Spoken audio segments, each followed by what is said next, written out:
Hey, what's up, guys? This is in response to rxheaven13b.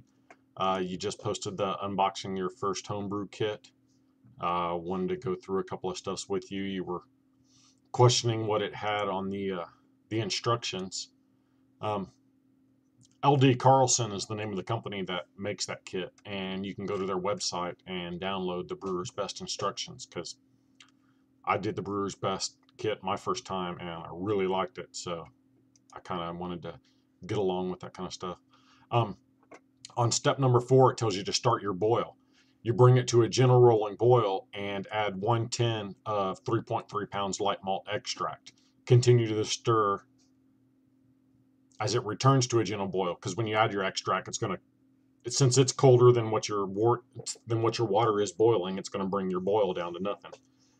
So the thing tells you to continuously stir it as it returns to a gentle boil. You don't want to scorch on the bottom or anything like that. Step 5, as soon as you start your boil, you're going to add your bittering hops. That's going to go the full 60 minutes of it. It says sprinkle slowly the bittering hops into the wort boil. Be careful not to let the wort boil over the pot, because when you add your hops to it, it gives it, I don't know what they call it, basically more points for the boil to start at. Like adding salt to water, it doesn't really make it boil in any of a lower temperature. It gives it more nucleation points for the bubbles to form at. So it helps it bring to a boil faster. So when you add your hops to it, it gives it more little spots for the bubbles to form at. So you're going to get more of a boil. So you're likely to have your pot boil over. So you got to watch out for that. Um, Anyways, step 5, add your, slowly sprinkle your bittering hops under the boiling wort. Be careful not to let it boil over. Use the providing brew day schedule. Note the bittering hops that were provided continue to boil gently rolling. On that brew day schedule, it tells you add your hops, then add the remaining LME. It actually says remaining because in step 4, you added 1 can. Then in step 5, since you're following that brew day schedule, you'll add the second can. Hope that makes sense. Um, the next one, you were wondering about splitting that pack up. Lagering refers to, lagering is German for aging, in case you didn't know that already. Um, so after you brew your beer, you're going to lager it. You're going to age it at that 30 something degree temperature, which they do have Ranco and Johnson brand controllers that you can hook up to. You said your friend had a deep freeze. You can hook this little controller to it and set it to that specific temperature. But if he has a digital controller that you can set to that temperature, or maybe you can put a keg or a bucket full of water or something like that in there and strap a thermometer to the side of it and figure out where his dial is going to come in to get you the right temperature. You can set it up like that. You can test it out beforehand so you know that it's going to set your keg or your bucket or whatever to the right temperature before you put your beer in there. Anyways, and then you were talking about splitting the kit up. I don't know if you use any beer programs. I have a Beersmith too.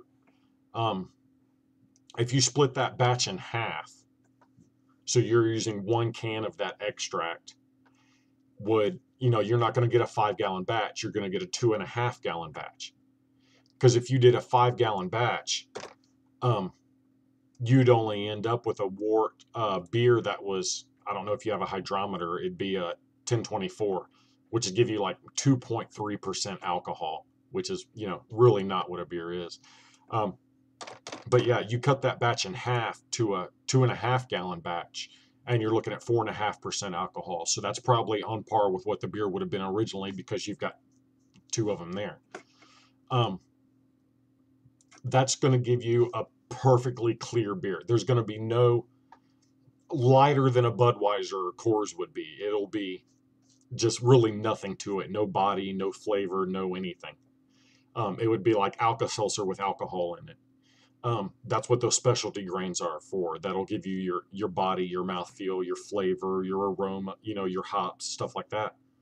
Um, so you can split that kit, or you can go back to the beer store and get maybe a couple more specialty grains, enough to do a 2 gallon batch, some chocolate malt or some crystal malt, and some hops.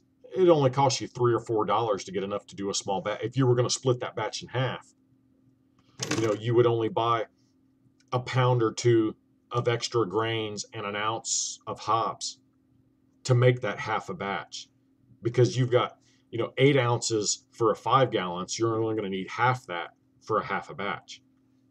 So you can split that batch in half and make it an ale. And with the chocolate and what was it, the black patent malt that you had in that kit would come out being a porter instead of a black lager. I don't know if that makes any sense to you. The chocolate malts, the black patent malt, stuff like that's going to give you that darker color. And then you use an ale yeast with it, which will give you, it leaves behind some of those malty flavors. So it becomes a porter, something around a brown ale to a porter. I don't know if that makes any sense. I'll leave a message on your site or on your page, and I hope this makes sense to you.